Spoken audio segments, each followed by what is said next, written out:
त्याने बाकीच्या अन्य गोष्टीकडे जास्त वळू नका. आता एक कवच शब्द म्हटल्याबरोबर काय आहे, अलीकडे अनेक मार्गांमध्ये अनेक साधू लोक तुम्हाला कवच देतात, कवच. आणि मग ते लोक कोणी दंडाला बांधतो, तो कोणी कमरेला बांधतो, तो कोणी कशात बांधतो. पण तुम्हाला सांगू, हे कवच असं त्या किलोवर विकत भेटतात. आणि हे माणसं काय करतात, त्याच्यात काय टाकतात आणि काय नाही टाकतात, टाकतात का नाही टाकतात. आणि ते काहीतरी करून तुम्हाला असं थोडंसं दिलं की आपला विश्वास बसतो, आपण ते बांधतो. कोणी लाल बांधतो, कोणी काळा बांधतो, कोणी कोणता धागा बांधतो, कोणी पांढरी माळ बांधतो, कोणी अमकी माळ बांधतो. अनेक प्रकार आहे. आपल्याला काही कोणाबद्दल बोलायचं नाही. माझ्याजवळ त्याची यादी आहे. म्हणजे कोणाचा लाल धागा आहे, कोणाचा पिवळा धागा आहे, कोणाचा पांढरा बांधतो, कोणाची माळ कोणती आहे, ही यादी आम्ही करून ठेवलेली आहे. पण तुम्हाला सांगतो, या गोष्टीपेक्षा काही तुम्हाला गरज नाही काही बांधण्याची आणि काही करायची. ज्याला संसार सुखाचा करायचा आहे त्याने आपला संसार करा. आणि संसार करता करता 3च गोष्टी करा. एक, व्रत करा एकादशी. मुखामध्ये ठेवा विठ्ठलाचं नारायणाचं नाम. मुखामध्ये काय ठेवायचं, नारायणाचं नाम. म्हणजे विठ्ठलाचं, रामाचं, कोणतंही घ्या तुम्ही. म्हणजे देवाचं नाम हे मुखात. व्रत तुमचं एकादशी. आणि गळ्यामध्ये मात्र तुळशी. संपलं, काही नाही. आता आम्ही आयुष्यभर जीवन जगणारी माणसं आहोत. 12-12, 12:30, 1-1 वाजता आम्ही किती स्मशानवाटीजवळ जातो. रात्रीचा प्रवास असतो आमच्या गाड्यांवर. अनेक प्रेत जाताना दिसतात. कोणती स्मशानवाटी, 10-10 गावांच्या स्मशानवाट्या ओलांडून आम्ही येतो. आमच्याजवळ कोणता धागा नाही, गंडा नाही, दुपारा नाही, दिपारा नाही, काहीच नाही, काहीच नाही आमच्याजवळ. पण एक पक्का विश्वास आमच्या त्या भगवंताच्या नामावर आहे, आमच्या व्रतावर आहे आणि गळ्यातल्या पवित्र तुळशी माळेवर. लक्षात घ्या. म्हणून पवित्र तुळशीची माळा. कारण संतांनी सांगितलेलं चिंतन देतो मी तुम्हाला, माझ्याजवळ काही देत नाही.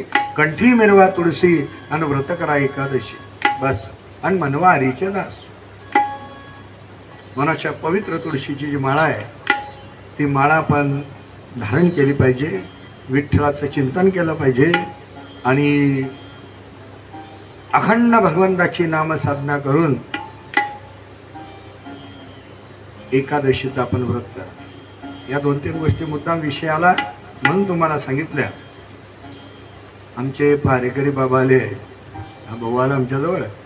काय सांगितलं, माझ्या ते पारेकरी बाबा, त्यांच्याजवळ त्या माळा आहेत अशा, जाऊ द्या, त्यांना पाहिजे ते घेतील. पवित्र तुळशीच्या माळा त्यांनी आणलेल्या आहे, चांगल्या माळा आहे. ते बाबा आहे ते उभे राहा बाबा, पाहू द्या एकदा, पाहून घ्या एकदा. त्या बाबाजवळ आहे. हा बरं, लागली त्यांनाच विचारा, त्यांचं काय असेल ते त्यांना पैसे द्या, काही करा. आणि तुम्हाला काही हा मार्ग आमचा मार्ग नाही आहे तो, पण तुमच्या हिताचा विचार या ठिकाणी सांगतो. तुम्हाला असंही आम्ही कोणी म्हणत नाही. आणि मी तर शक्यतो त्या मार्गात पडतच नाही. कोणत्या की माळा. आता माळा घ्या तुम्ही, पण जरूर घ्या, पण कशा करता तुमच्या घ्या. तुमची श्रद्धा ठेवा. तुम्हाला गुरु सापडेल ना सापडेल, सापडो का ना सापडो, त्या गुरुच्याही मागे धागू नका. पण तुम्हाला जर इच्छा झाली तुमची तर तुम्ही काही करायचं नाही. तुमच्या घरात ग्रंथ आहे, त्या ग्रंथावर ठेवा. तुमच्या घरात ठेवा ना. जोपर्यंत आपली मनाची धारणा होत नाही की आम्हाला या मार्गात, तोपर्यंत ग्रंथावर ठेवा. आणि ग्रंथावर ठेवलेली माळ हातामध्ये घ्या आणि आपल्याच हाताने घाला. लर्निंग लायसन म्हणतात त्याला. म्हणजे जोपर्यंत तुमची भूमिका तयार होत नाही आणि तुम्हाला चांगला गुरु भेटत नाही, म्हणजे तुमच्या मनाला पक्का निर्णय होत नाही, तोपर्यंत पण तरी देखील आपण आपल्या गळ्यामध्ये पवित्र तुळशीची माळा असली पाहिजे, हा त्याचा भाव आहे. म्हणून आपला ग्रंथ आहे, आपले गुरु आहे, ग्रंथ गुरु आहे. भागवतासारखा श्रेष्ठ ग्रंथ आहे, ज्ञानेश्वरीसारखा श्रेष्ठ ग्रंथ आहे, तुकोबरांच्या गाथ्यासारखा श्रेष्ठ ग्रंथ आहे, दासबोधांसारखा आणि श्रेष्ठ असे अनेक ग्रंथ आपल्या संत वाङ्मयामध्ये आहे. ते ग्रंथ आपले गुरु आहे. विषयांतर थोडंसं झालं पण अगदी थोडक्यात सांगतो. म्हणून नारायण कवच नावाची विद्या या भागवतामध्ये आलेली आहे, ते सांगतो मी तुम्हाला. मग ते नारायण कवच काय आहे ते याच्यामध्ये काही नाही. आता मी काही तुम्हाला ते कवच माझ्याजवळ मीच बांधत नाही तर तुम्हाला काय देऊ? कारण भागवतकारांचा तो जोडधंदा असतो, कवच, खळे, मणी, कारण ते झाल्याशिवाय भागत नाही.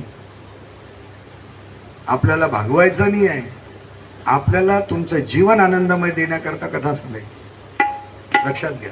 म्हणून नारायण कवच काय आहे तर नारायण कवच म्हणजे नारायण नामाचं चिंतन. अगदी सोपं सोपं, काही बांधून चालत नाही. तुम्ही नारायणाचा फोटो गळ्यामध्ये बांधला तरी तुमचा उद्धार होण्याचा नाहीये. काही माणसं फोटो बांधून फिरतात, फोटोने होत नाही. तर हृदयामध्ये अखंड भगवंताच्या नामाचा जप, अखंड जप सांगतो तुम्हाला. आता अखंड जप करायला काही वेळ लागत नाही, तुमचे काम करा आणि काम करता करता भगवंताचं नाम सहज होतं, त्याला सहज नामस्मरण म्हणतात. आणि अशा या नामस्मरणाच्या योगानं आणि नारायण नामाच्या या गोड विद्येनं आपलं चिंतनात्मक भाव तयार होतो. असा हा भाव ज्याच्या योगाने तयार होतो त्या पद्धतीने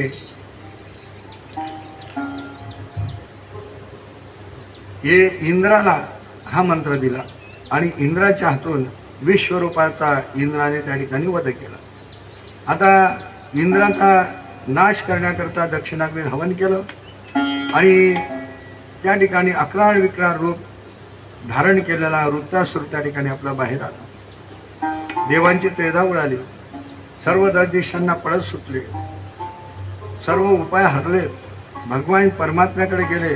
मग वृत्तासुराचा वध करण्याकरता मार्ग परमात्म्याने सांगितला. परमात्म्याने सांगितलं तुम्ही एक काम करा, तुम्ही दधीची नावाच्या ऋषीकडे जा. ते विद्याव्रत आणि तप यामध्ये श्रेष्ठ आहे, शक्तिमान आहे. त्यांना शरीर मागा, ते आपलं शरीर देतील का नाही याबद्दल संशय घेऊ नका. ते धर्मज्ञ आहे आणि धर्मज्ञ माणूस या शरीराचा मोह ठेवत नाही. आणि तुम्ही अश्विनी कुमार आहे, तुम्ही मागितल्याच्यानंतर ते निश्चित देणार आहे. आणि म्हणून त्या दधीच्या ऋषींच्या अस्थीचं तुम्ही वज्र करा आणि मग इंद्रा हे वज्र तुमच्याजवळ आल्याच्या नंतर तुम्ही वृत्रासुराचं शीर त्या ठिकाणी तोडा. भगवंताने सर्व माहिती सांगितली. देव गुप्त झाले. पुढे हे देव दधीची ऋषींकडे गेले आणि त्यांनी आपला प्रस्ताव मांडला. दधीची ऋषींना आनंद झाला. दधीची ऋषी म्हणायला लागले, वा, माझ्या या देहानं जर जगत कार्य होत असेल तर हा देह तुमच्या कामा पडला तर फारच चांगली गोष्ट आहे. मी तुम्हाला हा देह देण्याकरता तयार आहे. दधीच्या ऋषीने समाधी लावली आणि जीवाचा परब्रह्म्याशी ऐक्य केलं, देहाचा त्याग केला. परीक्षिता, विश्वकर्मानं त्या मुनीच्या अस्थिचं वज्र तयार केलं, इंद्राच्या हातात दिलं. इंद्राला विलक्षण सामर्थ्य आलं. तो देवेंद्रावर बसला आणि वृत्तासुराला मारण्याकरता त्या ठिकाणी आपला धावत आला. वृत्तासुराचा त्याने वध केला आणि त्रैलोक्याला त्या ठिकाणी परमानंद झाला. वृत्तासुराचा देहावसान होता बरोबर त्याच्या शरीरातून जे आत्मतेज आहे ते निघालं आणि ते भगवंताच्या स्वरूपाच्या ठिकाणी प्राप्त झालं. त्यानंतर ब्रह्महत्येच्या भयानं इंद्राने त्या ठिकाणी मानस सरोवरामध्ये गमन केलं. आता इंद्र नसल्यामुळे काय ब्रह्महत्या आतून घडली. मग आता इंद्र नाही म्हणून कोणीतरी राजा पाहिजे, म्हणून नहुष राजाला त्या ठिकाणी सिंहासनावर बसवलं. ऐका, आता नहुष कोण झाला? इंद्र. नहुष हा धार्मिक होता, ऐका, विद्वान होता, योगी होता आणि राज्य बनायला तो योग्य होता. लक्षात ठेवा, एवढ्या गोष्टी मी तुम्हाला सांगितल्या. राजा बनायला तो योग्य असल्यामुळे त्याला राजा बनवलं. इंद्र बनवलं त्याला.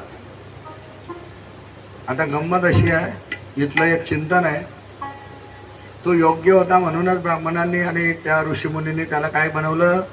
राजा बनवलं. बरोबर आहे. पण गंमत अशी असते की माणूस कितीही चांगला असला लोकांनी चांगला म्हणून जरी त्याला राजा बनवला तरी तो चांगला राजा त्या खुर्चीवर बसला की त्या खुर्चीचा गुण वाईट आहे. वाईट आहे तो खुर्ची. चांगल्या माणसं ती घडतात त्या खुर्चीवर. मग हा इंद्र आपला नहुष राजा बनला. आता बसलेला आहे आपल्या हत्तीवर आणि अशा पद्धतीने आपला चाललेला आहे. आणि जात असताना ऐश्वर्याच्या मदामुळे त्याची बुद्धी भ्रष्ट झाली. ऐका. आणि त्याच्या मनामध्ये इंद्राची पत्नीची इंद्राणी आणि तिच्याबद्दलचा अभिलाष निर्माण झाला. ऐका. दुष्ट बुद्धी त्याच्या मनामध्ये निर्माण झाली. त्याचा परिणाम असा झाला की त्याला सर्पयोनी प्राप्त झाली. ऐका. नऊ स्वर्गातून खाली पडला. ब्राह्मणाने इंद्राला हाक मारले. इंद्र स्वर्गलोकामध्ये आला आणि त्याने कमलामध्ये राहून परमेश्वराचं ध्यान केल्यामुळे ब्रह्महत्येचा प्रभाव त्याचा क्षीण झाला. नंतर ब्रह्महत्येचं पातक आणि त्याचं भस्म झालेलं आहे. राजा परीक्षिता मुनिराज वृत्तासुरा रजोमुनी होता. तमोगुनी आणि ईश्वरावर त्याची भक्ती कशी जडली तर त्याचं एक कारण तुला सांगतो की शुकाचार्य म्हणतात की पूर्वी सुनसेन देशामध्ये चित्रकेतू या नावाचा एक सार्वभौम राजा झाला.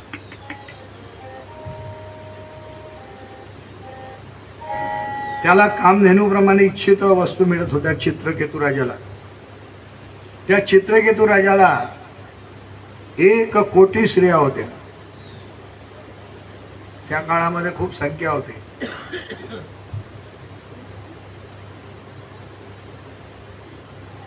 पण एकीलाही संतान नव्हतं. म्हणून तो दुःखी असायचा. फिरता फिरता अंगिरा ऋषी त्याच्याकडे आले. आदर सत्कार केला. दयाळू ऋषीने कारण विचारलं. त्याने सांगितलं महाराज काय कारण आहे. संततीने हेच माझ्या दुःखाचं कारण आहे. ऋषीने सांगितलं अरे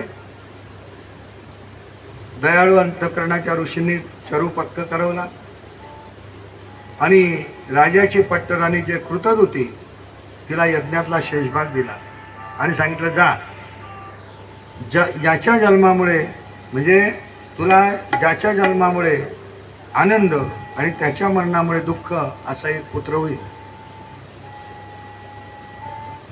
अंगिरा ऋषी निघून गेले. पट्टराणीच्या उदरी गर्भ राहिला. योग्य काळ गेला. प्रजाजनांना जिकडे आपली राणी प्रसवली, पुत्र झाला. प्रजाजनांना आनंद झाला. राजाने पुष्कळ दान धर्म केला. प्रत्येकीला काही ना काही दिलं. पट्टराणीला पुत्र झाल्यापासून झालं काय, तो राजा तिच्याच महालात राहू लागला. तिच्यावर जास्त प्रेम झालं. त्याचा परिणाम असा झाला की इतर ज्या सवती होत्या त्यांचा मत्सर जागृत झाला आणि त्यांनी विचार केला या सर्व गोष्टीच्या अनर्थाला मूळ कोण, तो बालक. आणि म्हणून त्यांनी सर्वांगमतानं त्या सर्वांनी त्या मुलाला आणि विष देऊन मारून टाकलं. मुलाच्या मृत्यूची वार्ता राजवाड्यामध्ये पसरताबरोबर सर्व लोक दुःखित झाले.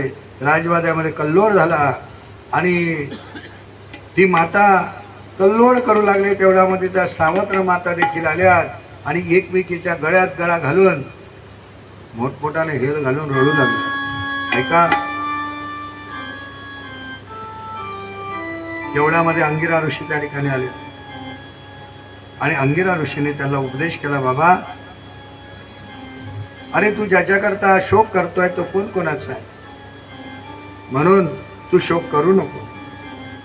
ज्याप्रमाणे बाजारातल्या सुवर्णात एक वस्तू आपण आणतो, जोपर्यंत त्याच्यावर आपली मालकी आहे तोपर्यंत आपल्याजवळ असतात. पुन्हा आपण ते सोनं दुकानामध्ये नेल्याच्या नंतर ते आपल्या मालकीचं राहत नाही. त्याप्रमाणे कर्माप्रमाणे अनेक माता पित्यांच्या हाती हा जीव येतो, म्हणून त्याचा विचार करू नको. अशा प्रकारे त्या ठिकाणी आपलं सांगितलं आणि एकाग्र अंतःकरणानं संघर्षणाची स्तुती केली. त्यानंतर सांगितलं, विद्याधराधिपते तुला प्राप्त झालेल्या ब्रह्मविद्येमुळे तू उत्तम प्रकारे आणि त्या ठिकाणी आपला कृतार्थ झालेला आहे. अशा पद्धतीने पुढे हा चित्रकेतू विष्णूने दिलेल्या विमानामध्ये फिरता फिरता कैलास पर्वताकडे आला. आता कैलास पर्वताकडे आल्याच्या नंतर सिद्धचारणांना पार्वतीला आपलं शंकर भगवान पार्वतीला मांडीवर घेऊन बसलेले आहे आणि एक हात पार्वतीच्या खांद्यावर आपला टाकलेला आहे. या चित्रकेतूने दुरून पाहिलं आणि तो खदखद हसला आणि शंकराला बोलू लागला, वा वा वा वा, काय स्वतःला समजतो योगी ध्यानी, हा याच्या जटांना हे करतं का, शोभतं का? अहो मोठमोठ्या जटा वळवल्या आहेत, गजचर्म पांघरलेला आहे आणि खुशाल विषयासक्त माणसांसारखा निर्लज्जाप्रमाणे आपल्या बायकोला मांडीवर घेऊन बसलाय. भगवान शंकर हसत होते. परमात्म्याला काही वाईट वाटलं नाही, पण हे भाषण ऐकल्यानंतर पार्वतीला काही ते सहन झालं नाही.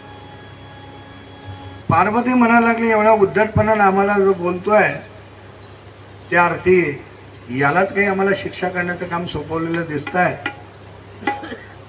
तेवढ्यामध्ये ती बोलायला लागली, हा मेला गर्विष्ठ वैकुंठवासी भगवंताच्या सानिध्याला शोभत नाही, म्हणून चित्रकेतो तू पापी दैत्य जन्माला जा, म्हणजे तुला दुष्टवासना होणार नाही. ऐका, या प्रकारे शंकर पार्वती त्याच्याकडे आश्चर्ययुक्त मुद्रेने पाहते आहे. चित्रकेतू दक्षिणाग्नेय दैत्य रूपाने उत्पन्न झालेला आहे आणि महापराक्रमी वृत्तासुर तो हा होय. अशा वृत्तासुराचं चिंतन दिल्याच्या नंतर दिती आणि अदिती यांची संतती सांगून दितीला कुसवन व्रताचं चिंतन त्या ठिकाणी आपलं सांगितलं. या विषयामध्ये दितीनं ते व्रत कळकळीत केलं आणि तिच्या गर्भाचे 49 भाग सुखरूप राहून आणि 1 इंद्र असे तिला 50 पुत्र त्या ठिकाणी आपले झालेत. असा एक भाव या ठिकाणी या कथेच्या माध्यमातून सांगून आता पुढील कथेकडे आपण या ठिकाणी वळत आहोत. अत्यंत महत्त्व